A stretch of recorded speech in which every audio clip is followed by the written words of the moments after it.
Siemaneczko widzowie, z tej strony Godlike. Dzisiaj będzie coś takiego nieoczekiwanego, o czym ja w ogóle was wcześniej nie informowałem, czyli taka niby niespodzianka. Otóż na początek ja mam dla was takie pytanie, czy słyszeliście może o takiej grze jak Deliver Us Home? No pewnie nie, ja się w sumie nie dziwię, no bo to nie jest jakaś popularna gra, natomiast jeżeli oglądacie mój kanał, no to pewnie kojarzycie, że kiedyś robiłem recenzję gier o podobnym tytule. No właśnie, na lupie Godlike'a są recenzje dwóch gier przygodowych, to jest Deliver Us the Moon oraz Deliver Us Mars. Ja obie te gry oceniłem wtedy wysoko jako naprawdę solidne przygodówki. Jak już się pewnie domyślacie, Deliver Us Home to jest po prostu trzecia część tej samej serii gier, jednak ta gra nie jest jeszcze gotowa, no i pewnie nie będzie jeszcze gotowa przez długi czas i zaraz wam wyjaśnię, o co tutaj chodzi. Otóż firma Keoken, tworząca właśnie gry z tej serii, po zrobieniu tej ostatniej gry, czyli Deliver Us Mars, nie mogła znaleźć wsparcia wydawcy dla zrobienia trzeciej części gry, no i była przez to zmuszona zwolnić większość swojej załogi. Ostatnia deska ratunku dla powstania Deliver Us Home to jest zbiórka w serwisie Kickstarter, ona już wystartowała, no i na stan tworzenia tego filmu twórcy zebrali już około 70% potrzebnej kwoty. Jako że poprzednie gry z tej serii ja uważam za naprawdę świetne tytuły, to postanowiłem sam wesprzeć zbiórkę pieniędzy na tą grę oraz także skontaktowałem się z jej deweloperami. I pan Cohen Dietman, czyli szef Keoken, z którym ja osobiście rozmawiałem, okazał się całkiem spoko gościem. Dał mi znać, że on by mi chciał udostępnić właśnie prototypowe demo produkcji, żebym ja sobie w nie zagrał i dał wam znać, czy moim zdaniem tytuł dobrze rokuje. Oczywiście chętnie się na to zgodziłem, bo ja te gierki naprawdę lubię, no i to prototypowe demo już ukończyłem. Pytanie, jakie zrobiło na mnie wrażenie i czy ta gra Deliver Us Home jest warta wsparcia? Zaraz się tego dowiecie. Zapraszam. Poprzednie dwie gry z tej serii w dużej mierze rozgrywały się w kosmosie albo też na innych planetach, czyli na przykład na Marsie czy na Księżycu. W tej oczywiście nie jest inaczej. W prototypowym demku lądujemy na bliżej nieokreślonej planecie, by już po chwili oddać się temu, co w grach z tej serii jest najważniejsze, czyli oczywiście eksploracji. A ta akurat doczekała się całkiem sporych zmian. Teraz oprócz po prostu samej eksploracji, przeszukiwania jakichś tam pokojów, rozwiązywania zagadek, teraz mamy też półotwarte lokacje, które możemy sobie eksplorować swobodnie oraz także crafting. Na razie interfejs tego craftingu ja przyznam, że jest bardzo pokraczny, no i sam crafting też nie za wiele daje, natomiast widać, że jakiś pomysł na zmiany tutaj jest. Ja wam szczerze powiem, że czasem w przypadku sequeli czy tam jakichś kolejnych części gry ja obserwuję czasem taką stagnację, że twórcy boją się właśnie ruszać jakiejś utartej mechaniki, albo wręcz odwrotnie, albo wręcz właśnie wywracają wszystko do góry nogami, no i w obu przypadkach z reguły skutkuje to tym, że jakość produktu się obniża. Tutaj ja wam powiem, że spojrzałem właśnie na zmiany, jakie wprowadzili deweloperzy w tym Deliver Us Home. Tutaj ja widzę, że starano się zachować taki kompromis pomiędzy właśnie nowościami, a obecnymi już w serii mechanikami. Nadal naszym głównym zadaniem oczywiście będzie badanie otoczenia, rozwiązywanie łamigłówek, tak jak właśnie w poprzednich częściach gry, natomiast do tego zaprezentowano też dwie spore nowości. Czyli wspomniałem już na przykład możliwość craftowania, która w tym demie też jest potrzebna, żeby tam zrobić questowe przedmioty. Natomiast oprócz tego craftowania, które wygląda całkiem ciekawie, my znajdziemy też w tej grze drzewko rozwoju naszej postaci. Na razie tak samo jak w craftingu, za dużo z niego nie wyczytamy, natomiast już na jednej z tych umiejętności możemy znaleźć taki tekst mówiący o hakowaniu i otwieraniu ukrytych przejść. No w grze opartej na eksploracji taki pomysł, chyba sami przyznacie, jak najbardziej ma szansę się udać i stanowi całkiem fajny wstęp do lekkiego odświeżenia już sprawdzonej formuły eksploracyjnej w tej serii. I to jest tylko jeden skill, tam widać, że tych skilli na tym drzewku umiejętności jest już całkiem sporo. One jeszcze co prawda nie działają, nie da się ich wykupić, ale widać, że coś tutaj deweloperzy kombinują, jakby to właśnie odświeżyć, jakby to ulepszyć i to wygląda całkiem fajnie. A skoro już wspomniałem właśnie o zagadkach, te oczywiście w przygodówkach są bardzo ważne, no i w poprzednich częściach były naprawdę solidne. Czasami ja w przygodówkach, szczerze wam powiem, obserwuję takie przypadki, że na początku zagadki są spoko, no a z tokiem właśnie gry robią się coraz trudniejsze, coraz bardziej takie bezsensowne, na końcu stają się całkiem nieintuicyjne, no i finalnie trzeba ratować się poradnikiem.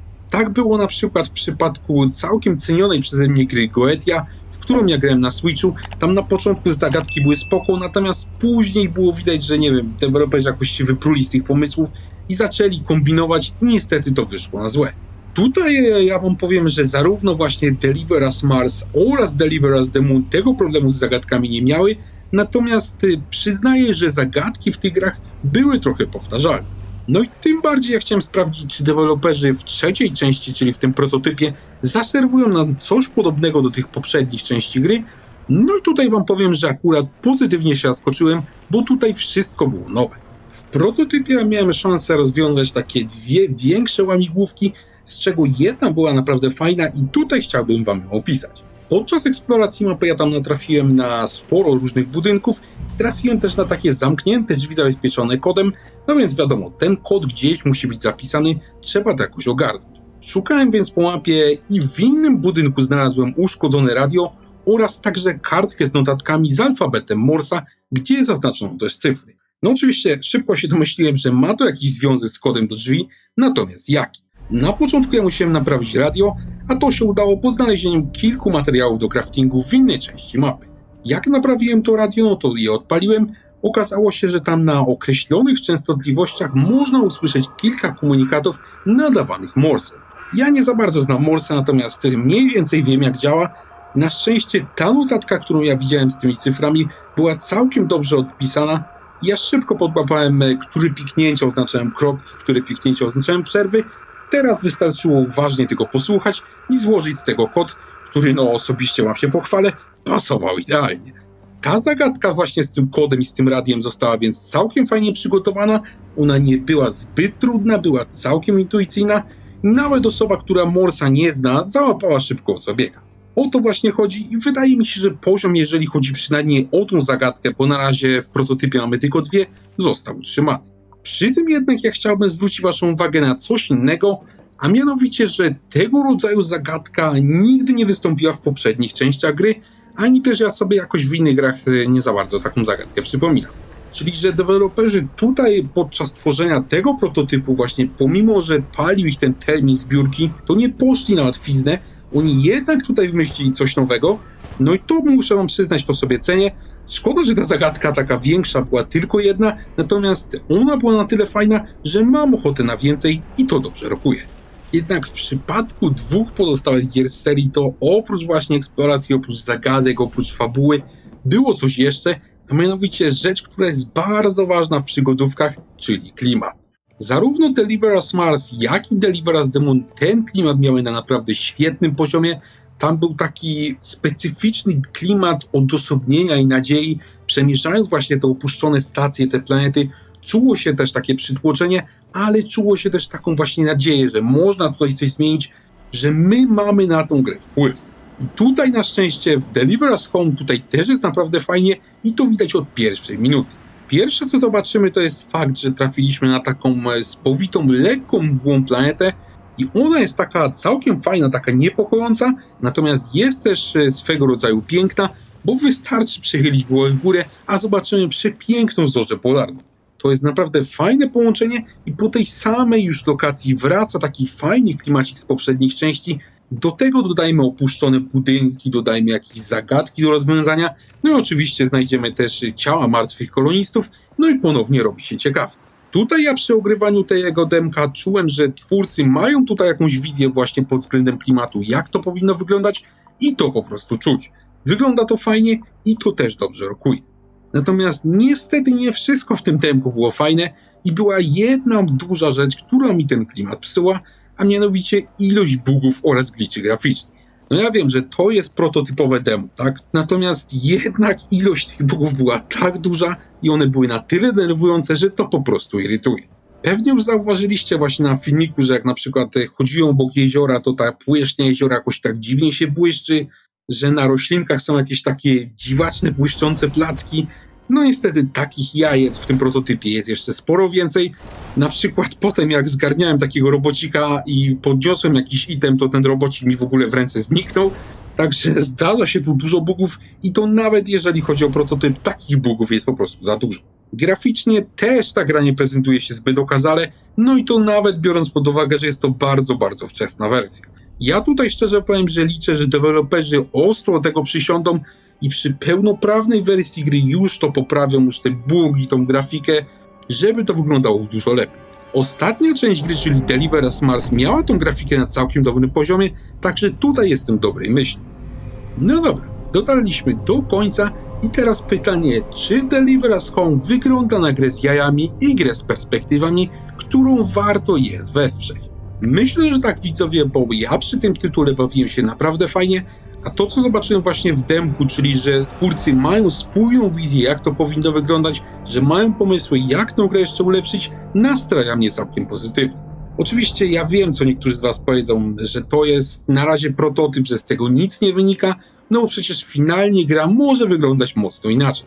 W tej grze na razie crafting jest szczątkowy, drzewko umiejętności jest tylko do oglądania, bo nie działa, no a grafika jest przeciętna.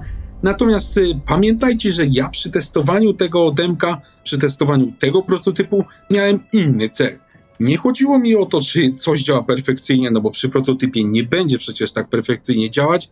Dla mnie najważniejsze było ocenienie, czy przy tym demku widać, że deweloperzy mają pomysł na ten tytuł. Po ograniu go ja myślę, że ten pomysł jak najbardziej rzeczywiście tutaj jest i chętnie powiem wam, że zagrałbym w premierową wersję tej właśnie gry, bo liczę na jakość podobną jak przy ostatnich grach z serii. Niestety obecnie nie wiadomo, czy ta wersja finalna w ogóle powstanie. Pamiętacie pewnie, jak ja mówiłem o tej zbiórce na Kickstarterze na samym początku filmu. No to obecnie na dzień tworzenia tego filmu do jej zakończenia zostało 11 dni, a deweloperom brakuje gdzieś tak 30%, żeby sfinansować produkcję tej gry. Jak ja już mówiłem, wsparłem już osobiście deweloperów w tej zbiórce i bardzo liczę, że ten cel uda im się zrealizować. Jeżeli wy też jesteście zaciekawieni tym tytułem po zobaczeniu prototypu, albo po prostu chcielibyście wesprzeć twórców tworzących, no wydaje się, ciekawą grę, no to link do zbiórki znajdziecie w opisie. Oczywiście, jeżeli zdecydujecie się na wsparcie tej gry, no to otrzymacie kopię, kiedy gra już zostanie wydana, czyli nie jest tak, że wy wspieracie ją za darmo. Obecnie do końca zbiórki zostało 11 dni, a płaci się dopiero, jeżeli zbiórka się uda. Jeżeli zbiórka się nie uda, to nic nie płaci się. Ja swoje własne pieniądze na wsparcie tej gry uważam za naprawdę dobrze wydane. A wy dajcie proszę znać w komentarzach, czy graliście kiedyś w gry z tej serii, czyli czy graliście może w Deliver Us Mars albo Deliver Us The Moon i czy te gry wam się podobały. Czekam na wasze komentarze i zawsze chętnie w komentarzach z wami na ten temat dyskutuję.